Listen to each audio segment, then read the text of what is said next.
வணக்கம் உறவுகளே, எல்லோருக்கும் வணக்கங்கள். இன்று 19/5/2025 பலம்புரி ஆசிரியர் தலையங்கம். அறிஞர் அண்ணா, அண்ணாவை தெரியுமா உங்களுக்கு? தமிழ்நாட்டு அண்ணா. கத்தியை தீட்டாதே உந்தன் புத்தியை தீட்டு, வன்முறை இரு பக்கமும் கூறுள்ள கத்தியாகும். அது வேற பாட்டு. இது வன்முறை, இது ரெண்டு, இது கீழே உள்ளது வித்தியாசம். கத்தியை திட்டாதே உந்தன் புத்தியை திட்டு, வன்முறை இருபக்கமும் கூறுள்ள கத்தியாகும். வன்முறை என்பது இருபக்கமும் கூறுள்ள கத்தியாகும். புலம்பெயர் தமிழர்கள் பலம் பெற்றால் மட்டுமே ரைட். வல்லவனுக்கு வல்லவன் வையகத்தில் உண்டு என்கிறது நம் தமிழ் மொழி. நம் தமிழ் கூறுகின்ற தத்துவங்கள் உயர்வானவை மட்டுமல்ல யதார்த்தமானவையும் கூட. அவை எக்காலத்திலும் பொருந்தக்கூடியவை. அந்த வகையில் வல்லவனுக்கு வல்லவன் வையகத்தில் உண்டு. வல்லவனுக்கும் வல்லவன் என்ன என்ற பழமொழியானது வல்லவனை எதிர்கொள்ள வல்லவன் தேவை என்ற கருத்தையும் தன்னகத்தை கொண்டுள்ளது.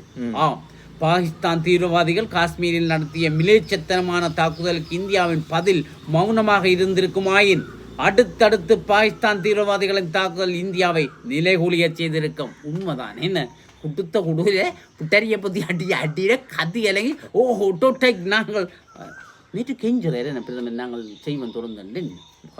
இங்குதான் இந்தியா மிக பெருமதியான முடிவை எடுக்கிறது.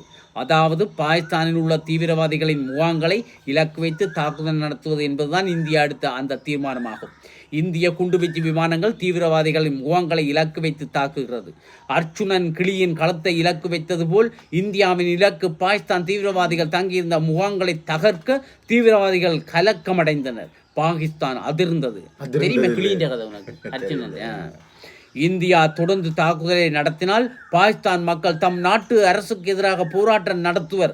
மக்களின் அந்த போராட்டம் யுத்தத்தை நடத்து என்பதற்காகவன்று, மாறாக யுத்தத்தை நிறுத்து என்பதை அந்த மக்களின் கோஷமாக இருந்திருக்கும். பாகிஸ்தான் சனமே கிளம்பி இருக்கும். என்ன ஆக எங்க வரப்புறாரு பார்த்தீங்க. ஆக நிலைமை பாகிஸ்தானுக்கு அவ்வளவு நல்லதாக இல்லை எனும்போது யுத்த நிறுத்தம் சாத்தியமாயிற்று. ஐயோ நான் வாரன் ஐயாண்டு ஓமண்டிட்டாங்க உடனே.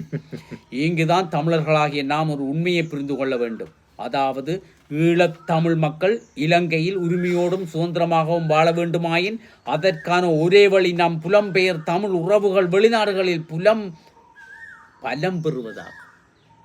இதுக்குரிய வழி புலம்பெயர் தமிழர்கள் புலம்பெயர் நாட்டில் பலம் பெறுவதாகும். இப்ப வரணும் தானே, எம்பியா வரணும், நிதியமைச்சரா வரணும், பாதுகாப்பு அமைச்சரா வந்து பாதுகாப்பு பொதுமக்கள் பாதுகாப்பு. இங்கு பலம் பெறுதல் என்பது அரசியல், பொருளாதாரம், கல்வி, சமூகம் ஆகியவற்றில் பலம் பெறுவதை குறிப்பதாகும். அதாவது ஈழத்தமிழ் மக்களுக்கு இலங்கையில் இடைஞ்சல் என்றால் அதனை புலம்பெயர் தமிழ் உறவுகள் சகிக்க மாட்டார்கள். ஏனென்றால் அவர்கள் துன்பங்களை, துயரங்களை, வலிகளை சுமந்து கொண்டா நாங்கள் கொண்டார்கள். அவர்களுக்கு இந்த வலி தெரியும், இங்கே தொட்டால் அங்கே வலிக்கும் அவர்கள், இல்லையே? அப்படித்தான் அவர்கள் சகிக்க மாட்டார்கள் என்றால் அது இலங்கைக்கு ஆபத்து என்பதாக புலம்பெயர் தமிழ் மக்கள் பலம் இருக்க வேண்டும். ஆபத்து என்பதாக அப்போ அங்கே அவர்கள் குழம்பினார்கள். அது இலங்கை அரசுக்கு ஆபத்து, இலங்கைக்கு ஆபத்து என்று அவர்களுடைய பலம் இருக்க வேண்டும். இங்கே அடிச்சாங்க வலிக்கும். இங்கு பலம் என்பது மற்றவர்கள் அஞ்சும் வகையில் இருக்கும் போதுதான் இனத்துக்கு விடிவும் உய்வும் சாத்தியமாகும். இதைவிட வேறு வழி ஏதும் இருப்பதாக தெரியவில்லை. இதை விட வேறு வழி நோவே. வாய்ப்பில்லை ராஜா, ஒற்றுதும் இல்லை. வாய்ப்பில்லை ராஜா, வாய்ப்பில்லை. நேற்று சீமானுடைய அண்ணல் பறக்கும் பேச்சு நேரலையில் போச்சுது. என்னத்துக்கு முடிவாக நினைவேந்தால் அங்கே செய்யணும் தமிழ்நாட்டில். படிப்பார். அம்மா என் சிந்தனை என் முழு மூச்சு அன்று நடக்கு. அவர் நல்ல ஒரு ஆதரவாளர், பேச்சாளர். ஆனால் எங்களுக்கு தான் அந்த ஒற்றுமை இல்லை. எனக்கு அந்த ஒற்றுமையை பற்றி நேக்க தான் நெடுக மூச்சு நிற்கிது. இந்த ஒற்றுமை எப்போ வருது அன்றைக்கு தான் நாங்கள் முடிவு காலம் வரும் என்று சொல்லிக்கொண்டு நாங்கள் விடைபெற்றுக் கொள்வோம். நன்றி, வணக்கம். போயிட்டு வரோம்.